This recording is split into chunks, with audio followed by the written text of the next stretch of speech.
शुक्लांबरधरं विष्णुं शशिवर्णं चतुर्भुजं प्रसन्नवदनं ध्याये सर्वविघ्नोपशान्तये।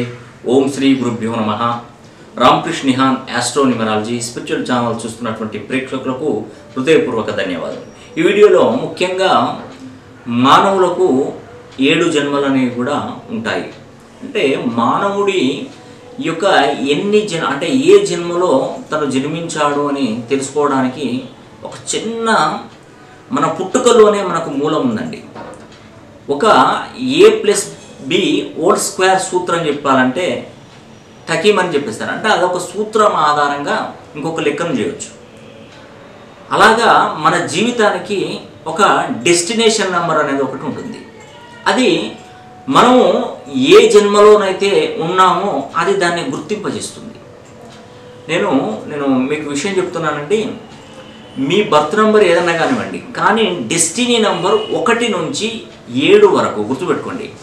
1 నుంచి 7 వరకు మీ యొక్క డెస్టినీ నెంబర్లో ఉన్నట్టయితే ఇక్కడ 1 అనేది డెస్టినీ నెంబర్ 1 అయింది అనుకోండి। మరి డెస్టినీ నెంబర్ కనుక్కోవడం ఎలా? డేటు, మంత్, ఇయర్ మొత్తం కూడితే వచ్చేది డెస్టినీ నెంబర్। ఇలా మీ డెస్టినీ నెంబర్ 1 అయిందంటే మీరు ప్రథమ జన్మలో ఉన్నట్టు। ఈ మొదటి జన్మలో ఉన్నప్పుడు మీకు పూర్వీకులకు సంబంధించిన దోషాలు గత జన్మలో ఉన్నవి ఏమీ ఉండవండి। ఎందుకంటే ఇక్కడ మీకు ఫస్ట్ జన్మలో జన్మించారు కాబట్టి మీకు అవన్నీ ప్రథమ జన్మ కాబట్టి అలాంటి కర్మ కాండాలు అంటే మామూలుగా ఏదైనా పూర్వీకులకు సంబంధించిన పూర్వజన్మలు చేసిన అవి ఏమీ ఉండవండి। మరియు సెకండ్ జన్మకు వచ్చినప్పుడు సెకండ్ డెస్టినీ అయినప్పుడు మీ పూర్వీకులకు చేసిన కర్మ ఫలాలు అది వాళ్ళు మంచి చేస్తే మీకే వస్తాయి, చెడు చేస్తే మీకే వచ్చేస్తాయి। అలాగా ఈ యొక్క 2వ జన్మలో మీకు ఎలా ఉంటుంది, అసలు 2వ జన్మ యొక్క ప్రభావం ఏ విధంగా ఉంటుంది అనేది కూడా మీకు ముందు వీడియోలలో పూర్తి క్లియర్గా చెప్తానండి। ఎందుకంటే నా దగ్గర ఉన్నటువంటి అతి పురాతనమైన శాస్త్రాల నుండి నేను పరిశీలన చేసి మీకు ముందు కూడా మంచి వీడియోలను కూడా మీకు అందివ్వడానికి నేను సిద్ధంగా ఉన్నాను। అదేవిధంగా 3వ జన్మ, ఇది కేవలం జ్ఞానకారకులకు, ఐపీఎస్ ఆఫీసర్లకు, ఐఏఎస్ ఆఫీసర్లకు ఉన్నటువంటి జన్మ, ఇది ఒక 3వ జన్మ। మరియు 4వ జన్మ, ఆకస్మిక ధనరాము, తల్లిదండ్రులు సంపాదించిన కోట్ల ఆస్తులు వీళ్ళకు వశమవుతాయి। అదేవిధంగా 5వ జన్మ, వ్యాపార రంగంలో, కళారంగంలో పెద్దపీట వేసినట్టుగా ఈ 5వ జన్మ ఉంటుంది। మరి 6వ జన్మ, 6వ జన్మలో ఏంటంటే టోటల్ లైఫ్ అంతా కూడా సాక్రిఫైస్, జీవితంలో ఏది అనుకుంటారో అన్నీ ధారపోయడమే జరుగుతుంటుంది। మరియు 7వ జన్మ, ఇవన్నీ కూడా 7వ జన్మలో పూర్తి స్థాయిలో పూర్ణాయుష్కులై ఉంటారు 7వ జన్మలో జన్మించేవారు।